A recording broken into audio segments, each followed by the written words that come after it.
painters and sculptors, of lawyers and physicians, ought to be much more liberal, and it is so accordingly. The profits of stock seem to be very little affected by the easiness or difficulty of learning the trade in which it is employed. All the different ways in which stock is commonly employed in great towns seem, in reality, to be almost equally easy and equally difficult to learn. One branch, either of foreign or domestic trade, cannot well be a much more intricate business than another.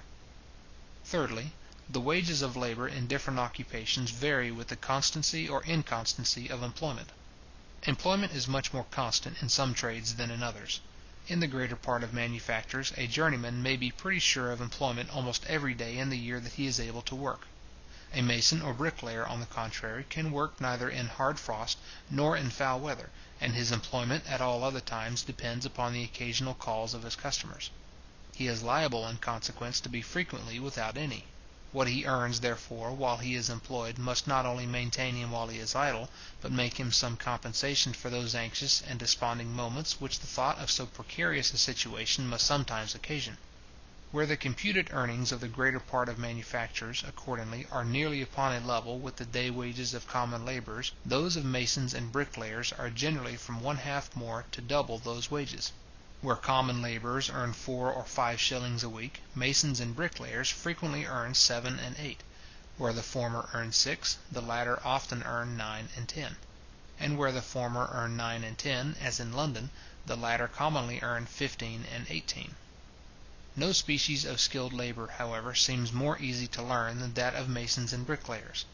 Chairmen in London, during the summer season, are said sometimes to be employed as bricklayers. The high wages of those workmen, therefore, are not so much the recompense of their skill, as the compensation for the inconstancy of their employment. A house carpenter seems to exercise rather a nicer and a more ingenious trade than a mason. In most places, however, for it is not universally so, his day wages are somewhat lower. His employment, though it depends much, does not depend so entirely upon the occasional call of his customers, and it is not liable to be interrupted by the weather. When the trades which generally afford constant employment happen in a particular place not to do so, the wages of the workmen always rise a good deal above their ordinary proportion to those of common labour. In London, almost all journeymen artificers are liable to be called upon and dismissed by their masters from day to day, and from week to week, in the same manner as day labourers in other places. The lowest order of artificers, journeymen tailors, accordingly earn their half a crown a day, though 18 pence may be reckoned the wages of common labour. In small towns and country villages, the wages of journeymen tailors frequently scarce equal those of common labour, but in London they are often many weeks without employment, particularly during the summer. When the inconstancy of employment is combined with the hardship, disagreeableness, and dirtiness of the work, it sometimes raises the wages of the most common labour above those of the most skilful artificers. A collier working by the piece is supposed at Newcastle to earn commonly about double, and, in many parts of Scotland, about 3 times the wages of common labour. His high wages arise altogether from the hardship, disagreeableness, and dirtiness of his work. His employment may, upon most occasions, be as constant as he pleases. The coal heavers in London exercise a trade which, in hardship, dirtiness, and disagreeableness, almost equals that of colliers, and, from the unavoidable irregularity in the arrivals of coal ships, the employment of the greater part of them is necessarily very inconstant. If colliers, therefore, commonly earn double and triple the wages of common labour, it ought not to seem unreasonable that coal heavers should sometimes earn 4 and 5 times those wages. In the inquiry made into their condition a few years ago, it was found that, at the rate at which they were then paid, they could earn from 6 to 10 shillings a day. 6 shillings are about 4 times the wages of common labour in London, and, in every particular trade, the lowest common earnings may always be considered as those of the far greater number. How extravagant soever those earnings may appear, if they were more than sufficient to compensate all the disagreeable circumstances of the business, there would soon be so great a number of competitors as, in a trade which has no exclusive privilege, would quickly reduce them to a lower rate.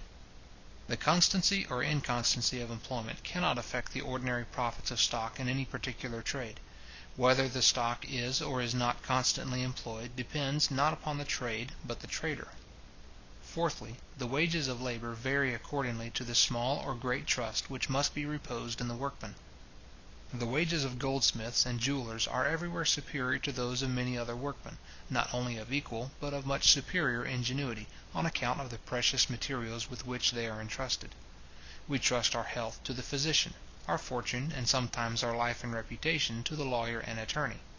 Such confidence could not safely be reposed in people of a very mean or low condition. Their reward must be such, therefore, as may give them that rank in the society which so important a trust requires. The long time and the great expense which must be laid out in their education, when combined with this circumstance, necessarily enhance still further the price of their labour. When a person employs only his own stock in trade, there is no trust; and the credit which he may get from other people depends, not upon the nature of the trade, but upon their opinion of his fortune, probity, and prudence. The different rates of profit, therefore, in the different branches of trade cannot arise from the different degrees of trust reposed in the traders. Fifthly, the wages of labour in different employments vary according to the probability or improbability of success in them. The probability that any particular person shall ever be qualified for the employments to which he is educated is very different in different occupations. In the greatest part of mechanic trades, success is almost certain, but very uncertain in the liberal professions. Put your son apprentice to a shoemaker. There is little doubt of his learning to make a pair of shoes. But send him to study the law, it is at least 20 to 1 if he ever makes such proficiency as will enable him to live by the business. In a perfectly fair lottery, those who draw the prizes ought to gain all that is lost by those who draw the blanks. In a profession where 20 fail for one that succeeds, that one ought to gain all that should have been gained by the unsuccessful 20. The counsellor at law, who perhaps at near 40 years of age begins to make something by his profession, ought to receive the retribution, not only of his own so tedious and expensive education, but of that of more than 20 others, who are never likely to make anything by it. How extravagant soever the fees of counsellors at law may sometimes appear, their real retribution is never equal to this. Compute, in any particular place, what is likely to be annually gained, and what is likely to be annually spent, by all the different workmen in any common trade, such as that of shoemakers or weavers, and you will find that the former sum will generally exceed the latter.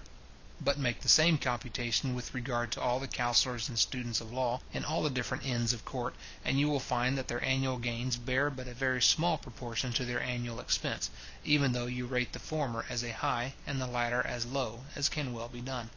The lottery of the law, therefore, is very far from being a perfectly fair lottery, and that, as well as many other liberal and honourable professions, is, in point of pecuniary gain, evidently under-recompensed.